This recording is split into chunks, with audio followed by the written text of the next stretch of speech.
somewhere in time, this may have been a survival skill, right? Thanks for listening to Guidance in Recovery. I'm Keegan Reed, and every week I speak with guests to honestly explore recovery, sobriety, the struggles that come with it, and find things that help us in our recovery journeys. Today, we're speaking to Jessica Setnick. She is a registered dietitian, and she has helped redefine what it means to treat eating disorders and rather how we look at them in the first place. Stick around and learn some deep insights into what actually could be causing someone to not eat properly and what we can do about it.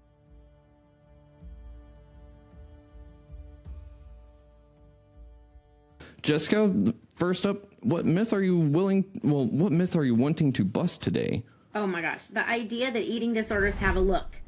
Just the same as the idea that addictions have a look, that an addict has a look, right? Okay. I'm here to bust that anorexia has a look or bulimia has a look. I believe that everyone who eats can have an eating problem, and I will die on that hill. Well, I think that's a great hill to die on of sorts, because I'm not looking to die, but if I had to, yeah, that's turn a phrase.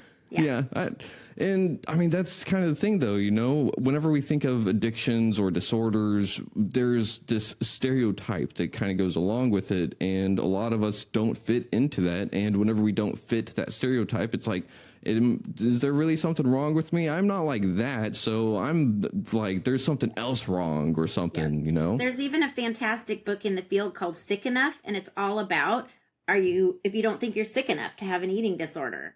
Huh. Okay. Because it was such a pervasive myth in our field. Yeah. Okay. So whenever we look at this eating order and how you've come about creating this whole new boot camp of sorts, could you give us a little bit of your backstory? Like, what got you into figuring this out for yourself and others? Sure. So you mentioned I have an anthropology background. You said I'm an anthropologist of the human soul, which I was like, wow, no one has ever said that before, but it totally resonated. I started out in college having no idea what I wanted to do with my life. I just had always thought, oh, I'm supposed to go to college, so here I am. And so I just started taking the classes. They're sort of required classes in different fields. And all the required classes I ended up taking were in anthropology. And if anyone listening doesn't know what anthropology is, don't stress, because I didn't know what anthropology was until I started realizing how much I liked it. It's just a study of human development. It's a study of people. Archaeology is one facet of anthropology. That's the things humans leave behind. There's also linguistics, which is the way humans develop language and use language. So it was really all about how humans develop culture, how humans develop physically, all of these different facets. And I loved it so much. It was so interesting to me. And then I took nutrition as an elective because my friend told me it was an easy A. Shout out to Casey McLaughlin. She was wrong. It was not an easy A. And I fell in love with it. It was so good. I just love the idea of what happens when food goes inside your body. The idea that this whole process is happening all day, every day for us humans, and we don't have to control it or even know about it or be aware of it. It's so weird, right? And so these two things kind of came together for me, and it was like the nutrition felt like micro anthropology. Like if anthropology is about how the human species developed or how different cultures developed, nutrition was about how your own internal experience developed, why you feel the way you feel about eating, what you even think of as food versus not food. Like, is a grasshopper food? That's the example I always give, because some people would say yes, some people would say no, right? We all have all this, for lack of a better word, I'll just say baggage related to eating that we're not even aware of. The same way we're not aware of what's going on in our digestive system, we're also not aware of what's going on in our brain related to food. And so this just fascinated me. At first, I thought I wanted to be a sports dietitian, but what happened is when I was in school getting my degree in sports nutrition, so this is my second degree, I realized that even though I think all that stuff I said about how you think about food, how you feel about food, how you feel before you eat, after you eat, the choices you make, how social constructs affect your eating, all of that I thought belongs in all areas of nutrition. But when I was going through school, this was in 1994, I'm older than I look.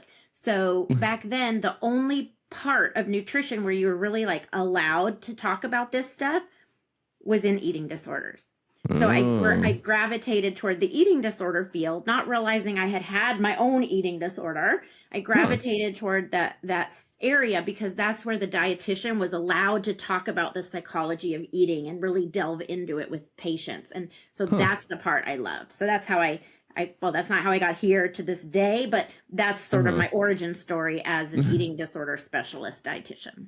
Okay. Well, thank you for that background. And I mean, you have brought up some really good points because I mean, whenever I think about what is food and what isn't food, it's like basically food nowadays comes in a package.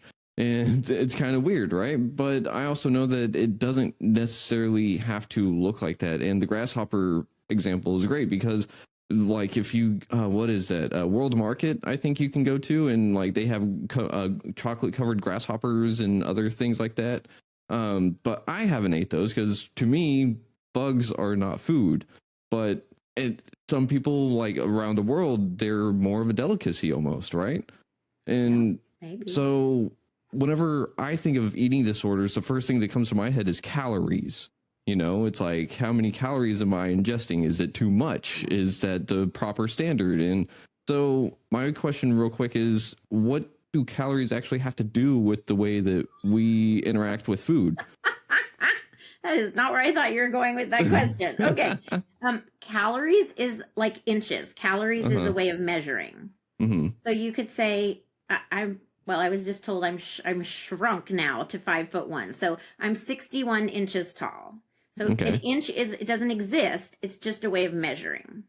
Okay. So if I held up an apple and said, this provides 80 calories, you can't find them if you looked under a microscope. It's just a way of measuring how much energy your body would make after you ate that apple.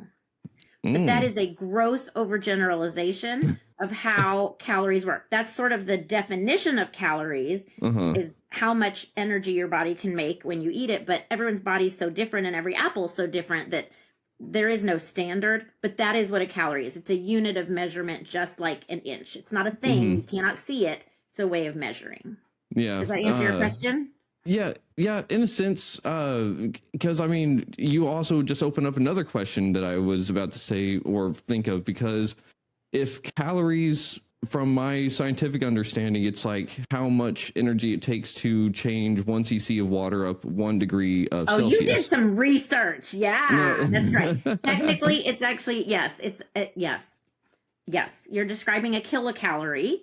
We Okay. abbreviate that KCAL. Uh-huh. And usually only dietitians write it that way. Usually nobody thinks of it that way. So I explained to you sort of what humans who are not Uh-huh. dietitians would say. But yes, if you were a dietitian, you could say, yes, a kilocalorie is the amount of heat that it would take to raise 1 milliliter of water 1 degree. Okay. But And nobody cares about that. That's like saying, what is an inch? An inch is, I don't know, how did an inch originate? I really don't know. Is it King Henry's like distance between his thumb and his first knuckle or something? Nobody cares about that. We've left that behind. uh-huh. But yes, you are correct in that it is a measure of heat. Yes. Okay, so but whenever you said that it's kind of like not everyone's body is the same, not every apple is the same, does that really imply that the same food would not interact with each person the same way because their body is going to create a different amount of energy with whichever item they choose to eat, right? Yes, and we haven't even discussed that some people eat all the way up to the core. Some people eat the whole core. Some people leave over only the stem, right? Some people peel the apple before they eat it. Like there's Uh-huh. so many factors that yes, it's going to be different for every single person, not just in what their body does when they eat the apple, but how the apple even got to them, what they do to the apple once they have it. Did they already preheat it in the oven and make a baked apple with some cinnamon and stuff, right? It's like there's so many factors and we humans just really want things to have a definite answer. Believe Mhm. me, I am this person I am describing. We want there to be one answer, and that is not how it works in nutrition. Okay, cool. So, I mean, whenever we think about eating disorders, though, you kind of said like some people eat the whole apple, some people will peel the apple. And So the first thing that I think of eating disorders is either eating way too much, not eating at all, or throwing it back up after eating. Those are the three that I think of. Is Yeah. that right to say that those are the disorders, or Oh my goodness. You are ahead of your time. You are so smart. Those are not the disorders. okay? Those are symptoms of the Hmm. disorders. Oh, So we don't actually know what the disorder of an eating disorder is. We can't point to the broken body part. It's just like an addiction. You can't yeah. say the problem is in my lungs. The problem is Hmm. I have a broken bone. It Hmm. is, we don't know, is it hormonal? Is it neurotransmitters? What exactly is it trauma related? And Hmm. I have developed a whole model based on it's different for every person, and I've broken into 4 categories, which I'm happy to share with you. But Okay. to me, the eating disorder is a question mark. In other Mm. words, I prefer not to use the term eating disorders actually, because eating disorders, remember anthropology, how we use language, very Uh-huh. specific. Eating disorders are a very specific category of diagnoses that have been Mm. defined by humans very imperfectly. Very imperfectly is actually a kind way of saying it. It's way worse than very imperfectly. And so using eating disorders is what I feel like the way we use that terminology, we think like what you said. It's either someone emaciated who's not eating enough, someone overweight who's eating too much, someone who eats and then uses compensatory behaviors to get rid of their food. Those are all Mm. behaviors, but guess what? The same person can do all of those behaviors. So how can you Mm. put someone in a box based on the behavior? So the terminology I have tried to send out into the universe, and seems to be taken off a little bit in my field, is dysfunctional eating behaviors, or Huh. disruptive eating behaviors, or problem eating behaviors, because that's what we see. We don't see the eating disorder. We don't know if it is a brain chemical problem and therefore could be fixed by SSRIs. We don't know if it's a hormone problem and therefore could be fixed by estrogen. If it's a trauma problem and therefore it could be fixed by EMDR. We have to figure that out for each person, Huh. but not based on the behavior that they're doing, based on what Oh. caused the behavior that they're doing. And so now I have framed for you my model, my gift to the field, which is called the origins of dysfunctional eating behavior. And there are 4 Mm. categories. There's the biologically based dysfunctional eating behaviors, addiction based dysfunctional eating behaviors, stress and Uh-huh. trauma based dysfunctional eating behaviors, and then environmental and learned behaviors. And I'm happy to talk more about that if you want me to. But as the Yeah. shorter answer to your question, the behaviors are the symptom. That's what you see. The Mm-hmm. dysfunction is something actually internal. We don't know what it is. And so it would be wrong to name the disorders after the behavior. And yet that's what our medical community does. If you don't eat Mm-hmm. enough to sustain life, you have anorexia nervosa. And what happens is people get misdiagnosed all the time. So the person who is living in a bigger body and Mm-hmm. only eats 300 calories a day is told to eat less. Huh. And that doesn't make any sense because no one asked what is behind this. So Uh-huh. that's where I come from, is let's look at each person as an individual, figure out how they got here, and then maybe we can unwind it somewhat. And that's the Huh. model that I created. Oh wow. Well, whew.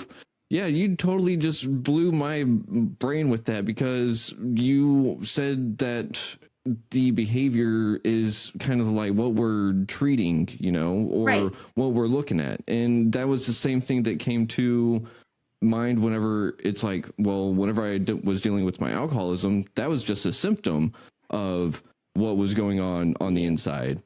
So that's super interesting. And I mean, how did you start to figure out that that was more the case? Was it because you're like, humans are humans and they don't necessarily know what is going on inside? That's part of it. Part Okay. of it was sitting across from people one at a time and hearing Mm-hmm. their origin story and Mm. realizing it's different for every single person, but there are some trends. Okay. And the thing that sort of made me jump into this origins model that I continue to refine is that in 2013, so I don't know how familiar your listeners might be with the DSM. It stands for Diagnostic Manual of Statistical and Mental Disorders. And it's Mm-hmm. basically the diagnoses that psychologists use to name the experiences that people are going through. So alcohol use disorder. No one except a psychologist is going to use the word alcohol use disorder, the phrase. Yep. But those are the things that it defines. And so prior to 2013, the only 2 eating disorders that were defined were anorexia nervosa and bulimia nervosa. In 2013, a new version of diagnoses came out and added a few things, and then also added a severity criteria. And so if you and I were going to say, what would make something like anorexia severe? Like, what would we want the severity criteria to be? And this, I actually went and gave a presentation and was just writing on the board, and everyone just shouted it out. It was like, if you have heart complications, if you're throwing up blood, if you have osteoporosis, the longer you've had it, the younger you are when it starts. Like, these are all things that might be severity. If you're homeless and have no support, right? These are all things that might sort of impact the severity of your anorexia. Well, guess what the DSM chose for the severity criteria? Your BMI. Oh, I was about to say weight. They're close. Worse than weight. BMI. Yeah. Okay. Bullshit, meaningless information. That is my definition of the acronym. So, and for bulimia nervosa, I would say many of the same things I would think would be the severity criteria, but the APA picked how many times per week on average you use a compensatory behavior. Now, let me tell you, I've met a lot of people with bulimia, and I've been one. Not one of those people could tell you how many times a week on average for the past 3 months they have thrown up. Oh, yeah. Nobody counts? No. Yeah. That would be like asking an alcoholic, how many drinks do you have a day? It's like, how long have I been awake? Until I black out, right? Yeah. Yeah. Yes, exactly. And so I was so infuriated by how distant this official Bible of mental disorders was from how people actually exist in life, and how helping professionals, treaters, actually address people or talk to people, work with people, that I gave a whole presentation on it. And that was that sort of rage of righteous indignation was how I came up with this. What should we be using instead? It was sort of like when someone says, what do you want to eat? And you say, I don't know. And they say, what about Chinese food? And you're like, but I know I don't want that. Right? It's like, I couldn't have told you how I thought we should be doing things until someone did it totally wrong. And then I was like, but that's not the way. And so I then came up with what I thought would be much better. And P.S. there is a P.S. to my superhero story, origin story, or supervillain, depending on your point of view, which is that in 2023, those severity criteria that I was mad about in 2013 that were so bad that nobody in the field actually used them, so it didn't matter because nobody cared. In 2023, they became mandatory. Oh, wow. And all of a sudden, people were not able to get insurance coverage because of how many times they threw up a week for the average of 3 months or whatever. It just, they didn't meet criteria anymore. And so I actually put together, within 48 hours, I put together a proposal with 2,000 signatures. I did the whole appropriate thing. And 18 months later, which was this year, I got an email that the APA issued a correction. Whoa. Yes. And they changed those severity criteria to, at the discretion of the treating professional, based on how much it's impairing your life and how many medical complications you have. Ooh. So a little grassrootsy advocacy actually paid off this time. Yeah, that's awesome. And I mean, it sounds much more comprehensive and actually understanding of the person and not treating them like a number. Yes, not trying to stuff them in a box. Oh, you don't eat enough? You go in this box. Oh, you're overweight? You go in this box. And the best example I can give you is a little one-act play about Goldilocks and the three bears. And let's say Goldilocks sees the three bears and they're all coughing. And so she's so sweet. She gives them each a cough drop. And Papa Bear stops coughing and says, wow, I feel so much better. Thank you. And Mama Bear just keeps coughing. No change at all. And Baby Bear takes a cough drop, turns blue, and passes out. And now they have to call an ambulance, 911, whatever, EMTs. Well, why? They were all coughing, right? Well, she did not assess why they were coughing. So Papa Bear's coughing because he has a sore throat. The end. Cough drop solved it. Mama Bear, she has tuberculosis. A cough drop's not going to do jack.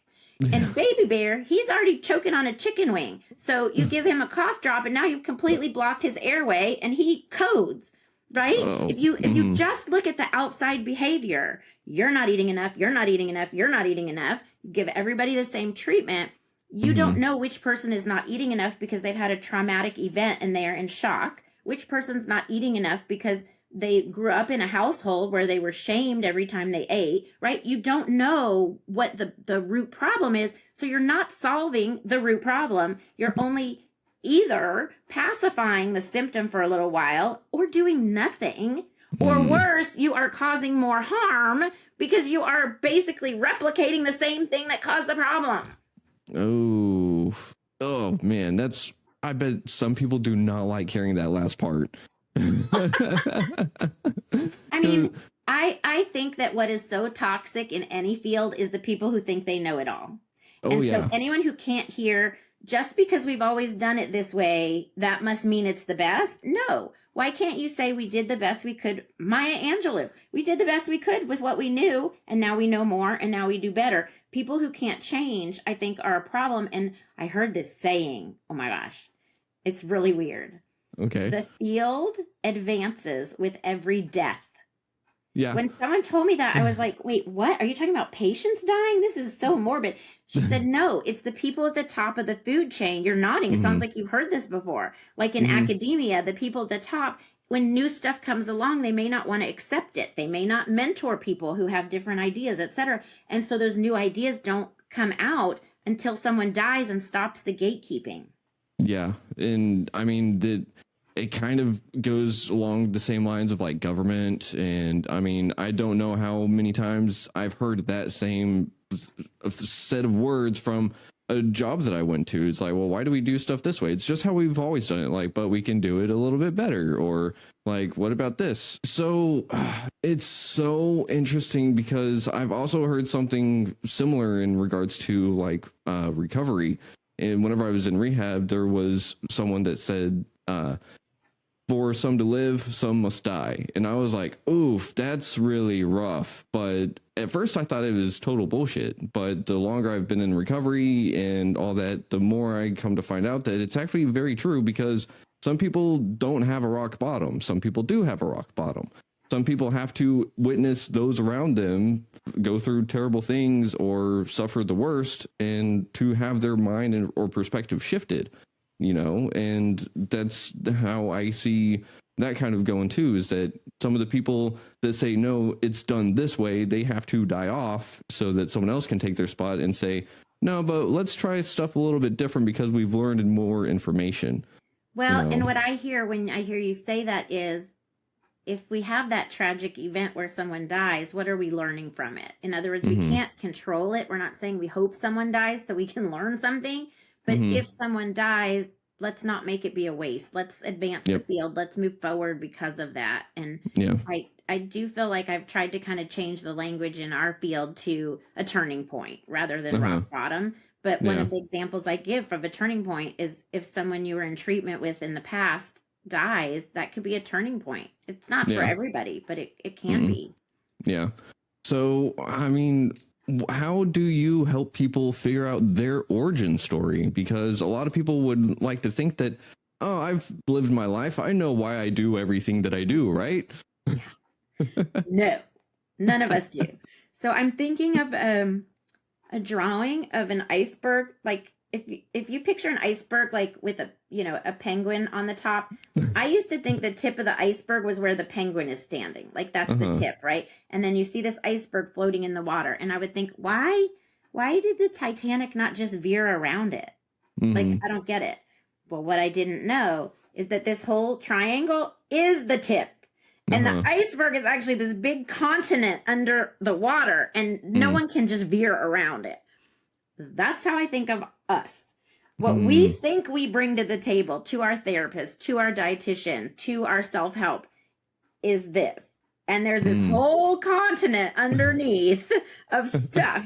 And until you start looking into that unconscious stuff, that historical stuff, you don't know. Sometimes you might start chipping away and you're like, I know what's in there. It's just ice and trauma. And then you're like, wait, there's a bicycle in there. You're like, what does this have to do with anything? That's sort of the image I have in my mind of what you're talking about. And so what I do, since I don't see patients anymore, I now teach a workshop called Healing Your Inner Eater.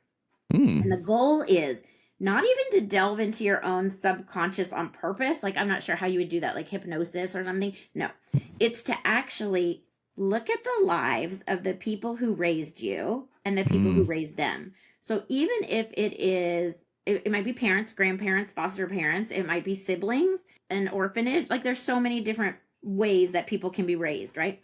Yeah. We look at those people's life experience and then the life experience of the people that raised them. And that's how we're able to start seeing the things that we are not consciously aware of. So just to give you an example, when we do this exercise in the workshop, we ask people to draw themselves in the middle and then draw the people who were important to them growing up, like your first 6 to 10 years, no more than that. But those people, you can do more if you've more, later, but we start with those early experiences. And then, so write the names of the people who were important to you, and then write a few things that you know about their life, not even necessarily about their eating, about their life. And amazing things, and we ask people to discuss, and amazing things come up. And here's just one example. Recently, this is a therapist now, so I was doing this for a group of professionals. And she said one of the things she realized during this exercise is her parents grew up impoverished. They probably didn't have enough food. They definitely didn't have enough food to buy whatever they wanted.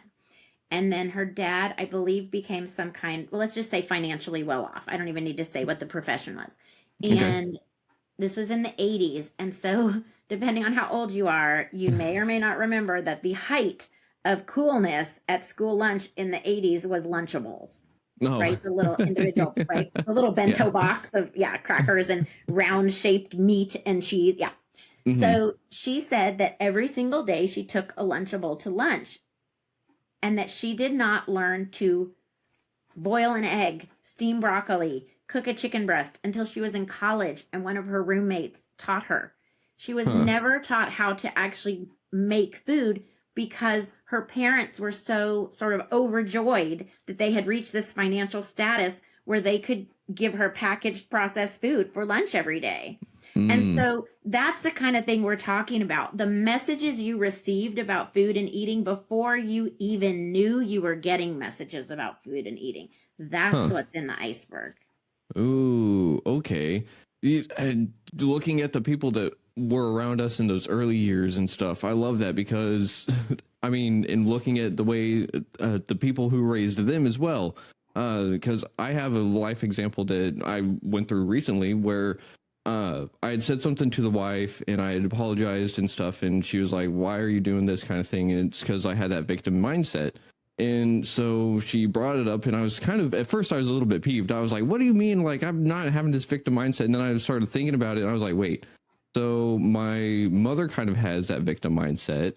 And then I was like, but why does my mother have that? Because my grandmother, she was alienated from her siblings and she was the black sheep of sorts. And so it just got transferred to my mother and then to me. And I didn't even realize I was doing some of the stuff. And so it's the intergenerational trauma of sorts. Yes, exactly.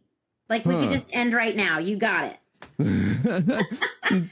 But we don't need to end right there because it's like one of the things that I also think of is like if, say, people in the Panhandle or whatever lived through the Dust Bowl, their grandparents were going to have to do something different, you know? I cannot even believe you said that because that is another example I sometimes share from one of a different Healing Your Inner Eater workshop where when we did this same exercise, someone described growing up in Oklahoma during the Dust Bowl, there was not enough food for everyone. And her family would invite over the minister after church on Sunday. And the minister was allowed to eat. They never wanted to tell the minister they didn't have enough. So the minister just ate. The kids had to sit and watch. And only after the minister and all the adults had eaten, if there was anything less, the kids could eat it.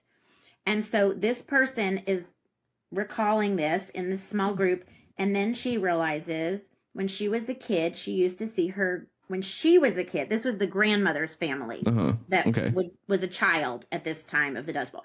When she was a kid, her grandmother, now a grandmother, would cry at family meals. And she would say to her grandpa, "Why is grandma crying?" And he would always say, "She's crying happy tears." And she pieced this together and she said, "I realize now the idea that she could sit around a table with her grandchildren and there was enough for everyone to eat was so emotional for her." Right?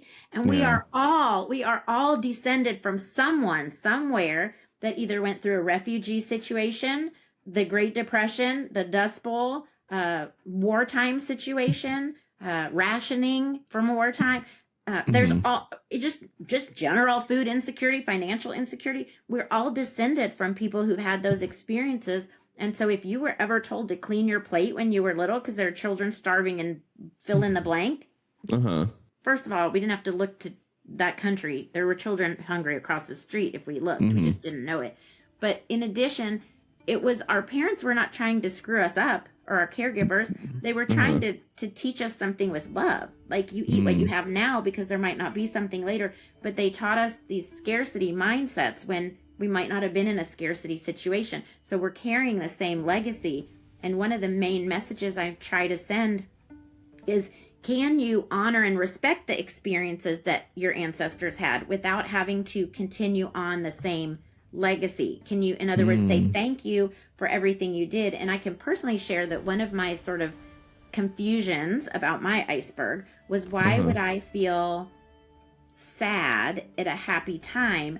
And sometimes I realize it's because I felt guilty that I don't have a life where I had to sacrifice like my grandparents did. And I had to realize, therapy, going to visit where my grandparents came from in Europe, all these different things. I had to get to the place where I realized they made those sacrifices so that I could have different choices. I shouldn't feel guilty. I should feel grateful. I am the embodiment of the reason that they made those choices and they made those sacrifices, and they're celebrating with me. I could cry thinking about it. But the idea that I should be miserable because they were miserable is not the legacy that I want to give to them. It's me being happy to say it was so worthwhile what you went through because look what you were able to create for me. But it's very confusing in our brains. We sometimes think that if we change things, if we do things differently, then we're somehow disinheriting them or something. But doing something differently is simply because you have a different situation, not because you're saying they did it wrong. They needed to do what they did in their situation. It's so complex. Thank you for watching part 1 with Jessica Setnick about eating disorders and what goes on behind them. Be sure to stick around for part 2 as we dive a little bit deeper, and she provides us with some valuable resources to help you along your recovery journey.